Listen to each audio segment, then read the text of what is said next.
देव classes special में सभी छात्र छात्राओं का हार्दिक अभिनंदन है। आप हमारे चैनल के माध्यम से कक्षा 9वीं से लेकर 12वीं तक के लगभग सभी महत्वपूर्ण विषयों की निःशुल्क तैयारी कर पा रहे हैं और हम आपको वो स्टडी मटेरियल प्रोवाइड करते हैं जो कि हम ऑफलाइन में बच्चों को तैयार करवा रहे हैं। तो ये आपके लिए बहुत ही बढ़िया होगा, क्योंकि अगर आप अफोर्ड कर सकते हैं तो आप कोचिंग इंस्टीट्यूट ज्वाइन करिए, और नहीं कर सकते हैं तो आपको कुछ भी ज्वाइन करने की आवश्यकता नहीं, क्योंकि हमारा उद्देश्य है कम से कम 1 लाख बच्चों को सन 2021 की परीक्षाओं में निःशुल्क एजुकेशन देकर और अच्छे मार्क्स के साथ पास करवाना। उसके लिए आपको हमारी सारी वीडियो को वॉच करना होगा और इन्हीं से आपको नोट्स भी तैयार करनी है, क्योंकि ये महत्वपूर्ण टॉपिक सिर्फ हम आपको प्रोवाइड कर पा रहे हैं। हर चैनल में क्या दिखाया जाता है हमें पता नहीं, लेकिन हम जो चीज़ आपको देंगे ये आपकी पेपरों की दृष्टि से अति महत्वपूर्ण होगा। आज का हमारा टॉपिक है भौतिक विज्ञान। भौतिक विज्ञान के अंतर्गत हम आज फिजिक्स का पहला चैप्टर स्टार्ट कर रहे हैं, जिसका नाम है भौतिक जगत। एक वीडियो में हम पूरे अध्याय को कवर करेंगे, इसलिए सभी छात्र ध्यान से पूरी वीडियो को देखिएगा।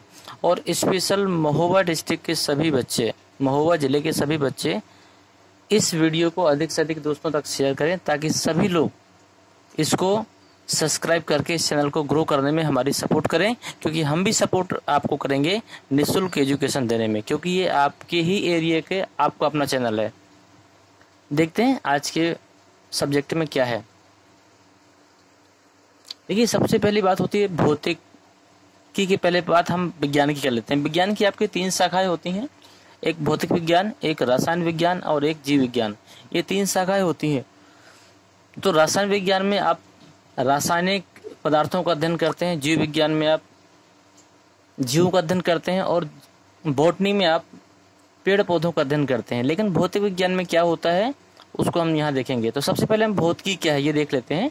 मानव द्वारा प्राकृतिक परिघटनाएं, जो प्राकृतिक परिघटनाएं होती हैं उनके विस्तृत एवं गहराई से व्यवस्थित ज्ञान को प्राप्त करना क्या कहलाता है? विज्ञान कहलाता है। जैसे आप सूर्य का अध्ययन कर रहे हैं या सूर्य से होने वाली घटनाएं, जैसे परावर्तन अपवर्तन का घटनाएं कर रहे हैं, घटनाओं का अध्ययन कर रहे हैं, ये सब आपकी भौतिकी के अंतर्गत में आएंगे। सूर्य का निकलना और छिपना ये भौतिकी के अंतर्गत में आएगा। वर्षा में परिवर्तन, वर्षा मतलब ऋतुओं में परिवर्तन, ये भौतिक विज्ञान के अंतर्गत आएगा। तो आप इसे कह सकते हैं मानव द्वारा प्राकृतिक परिघटनाओं के विस्तृत एवं गहराई से व्यवस्थित ज्ञान को क्या कहते हैं? विज्ञान कहते हैं। अब भौतिक विज्ञान की छोटी सी परिभाषा है कि भौतिकी वह विज्ञान है जिसके अंतर्गत प्राकृतिक परिघटनाओं का वैज्ञानिक अध्ययन किया जाता है। भौतिकी का कार्यक्षेत्र बहुत ही विस्तृत है। अब भौतिकी के कार्यक्षेत्र को भी विभाजित कर दिया गया है, किसमें? 2 रूपों में।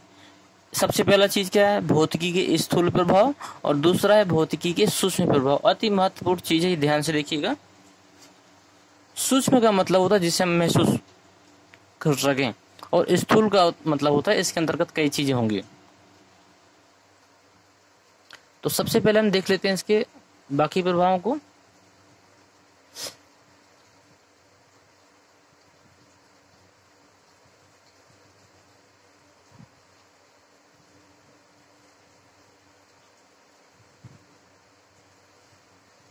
इसमें देखिएगा यहाँ पर भौतिकी के सूक्ष्म नहीं है, यहाँ पर स्थूल है। यहाँ पर स्थूल प्रभाव लिखना है। भौतिकी के स्थूल प्रभाव में क्या होता है?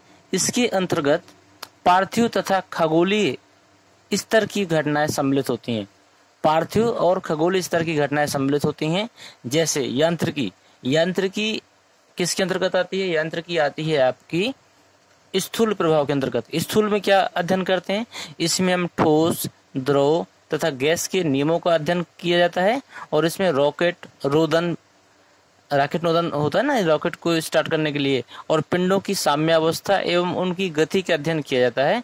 इसी शाखा में हम द्रव्यमान, जड़त्व, बल, ऊर्जा, शक्ति तथा बल आघूर्ण इत्यादि की गणना करते हैं। अगला है ऊष्मागतिकी। ये नोट्स बच्चों के द्वारा बनवाई जा रही है, तो इसमें थोड़ी बहुत अगर अक्षरों की मिस्टेक हो उसको हम आपको बताते जा रहे हैं। आप उन गलतियों को मत करिएगा, क्योंकि ये राइटिंग एरर है उनके द्वारा, अगर कुछ बहुत चीज़ें छूटी होंगी तो मैं उसको आपको बताता जा रहा हूँ। जैसे यहाँ पर बल आघूर्ण को यहाँ पर कुछ गलत लिख दिया गया है, तो यहाँ पर है बल आघूर्ण, द्रव्यमान, जड़त्व, बल, ऊर्जा, शक्ति, बल आघूर्ण इत्यादि भौतिक राशियों की व्याख्या की जाती है। अगला है ऊष्मागतिकी। ऊष्मागतिकी के अंतर्गत क्या होता है, इस शाखा के अंतर्गत में ये उड़ंतरा लगेगा। इस शाखा के अंतर्गत ऊष्मीय संतुलन के नियमों का, ऊष्मा प्रवाह की दिशा का, ऊष्मा का रूपांतरण और स्थानांतरण तथा ऊर्जा तथा ताप में परिवर्तन का अध्ययन किया जाता है। ये आपका ऊष्मागतिकी। ऊष्मागतिकी किसके अंतर्गत आएगा, ऊष्मागतिकी आएगा भौतिकी की स्थूल शाखा के अंतर्गत। देखिए हमने दो चीजें बता दी। सबसे पहले बात प्रकाश की, ये देखिए इसमें स्थूल है, यहाँ पर सूक्ष्म नहीं है, यहाँ पर स्थूल आपको करना है। यहाँ पर भौतिकी की स्थूल प्रभाव, स्थूल के अंतर्गत में किसके किसकी घटना करते हैं, पार्थिव और खगोलीय स्तर की घटनाएं करते हैं। इसमें सबसे पहले हमारा यांत्रिकी था, और नंबर 2 में हमने देखा ऊष्मागतिकी, और नंबर 3 होता है प्रकाश की। तो प्रकाश की घटनाओं का क्या अध्ययन करते हैं, इस शाखा में प्रकाश पर आधारित परिघटनाएं जैसे परावर्तन, अपवर्तन, विवर्तन, सूक्ष्मदर्शी, दूरदर्शी, प्रिज्म इत्यादि इस प्रकार की चीजों का अध्ययन होता है यहाँ पर। अगला है वैद्युत गतिकी। वैद्युत गतिकी में क्या होता है, इस शाखा के अंतर्गत आवेशित तथा चुंबकित वस्तु से, वैद्युत का मतलब है सब कुछ विद्युत से संबंधित होगा। क्या क्या होगा, इस शाखा के अंतर्गत आवेशित तथा चुंबकित वस्तुओं से संबंधित परिघटनाओं का अध्ययन किया जाता है। इसी में वैद्युत धारा का अध्ययन करते हैं, आयन मंडल का अध्ययन करते हैं, और रेडियो तरंगों का तथा विद्युत तरंगों का और चुंबकीय तरंगों का भी अध्ययन किया जाता है। तो वैद्युत गतिकी में आप ध्यान दीजिएगा, वैद्युत गतिकी में लगभग सब कुछ विद्युत के अंतर्गत की ही चर्चाएं होंगी, वहां पर आपकी क्या होगी, वैद्युत गतिकी होगी। अगला है दोलन तथा तरंगे। दोलन तथा तरंगे भौतिकी के किस सेक्टर के अंतर्गत आती हैं, किस क्षेत्र के अंतर्गत आती हैं, ये होता है भौतिकी के स्थूल प्रभाव। स्थूल प्रभाव के अंतर्गत की अभी हम बात कर रहे हैं, दोलन तथा तरंगे। इसमें इस शाखा के अंतर्गत में हम वस्तुओं के कंपन, विक्षोभ के संचरण का अध्ययन करते हैं। कंपन क्या होता है, कंपन की हम परिभाषा आपको दें, यदि हम रस्सी के एक कोने को किसी छड़ से बांधे और दूसरे कोने को पकड़कर यदि हम झटका मारते हैं तो उसमें विक्षोभ उत्पन्न हो जाता है।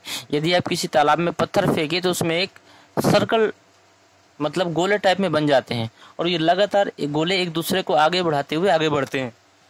ये क्या होती हैं, ये विक्षोभ है। तरंगे क्या होती हैं, जैसे स्वरित्र अगर आप ना जानते हो तो आप चिमटे को देखिए, जो आपके घर में यूज होता है नॉर्मली किचन में, उस चिमटे के सबसे नीचे के हिस्से को पकड़कर और उसको उसके ऊपरी हिस्से में किसी गुटके से चोट मारिए, या फिर उस चिमटे को किसी ठोस जगह पर थोड़ा सा चोट मारिए, तो आप देखेंगे उसके दोनों हिस्से हिलने लगते हैं। तो उससे भी क्या होते हैं, एक ध्वनि तरंगे निकलती हैं। तो ये सब चीजें क्या कहलाती हैं, ये स्वरित्र और ये आपकी रस्सी, पानी में पत्थर मारने के बाद में, ये सारी चीजें दोलन और तरंगों के अंतर्गत में आती हैं। इसके बाद में अगर हमारा दूसरा मेन हेडिंग है भौतिकी के सूक्ष्म प्रभाव। सूक्ष्म प्रभाव में क्या है, इसके अंतर्गत हम नाभिकीय, यहाँ पर भी है छोटी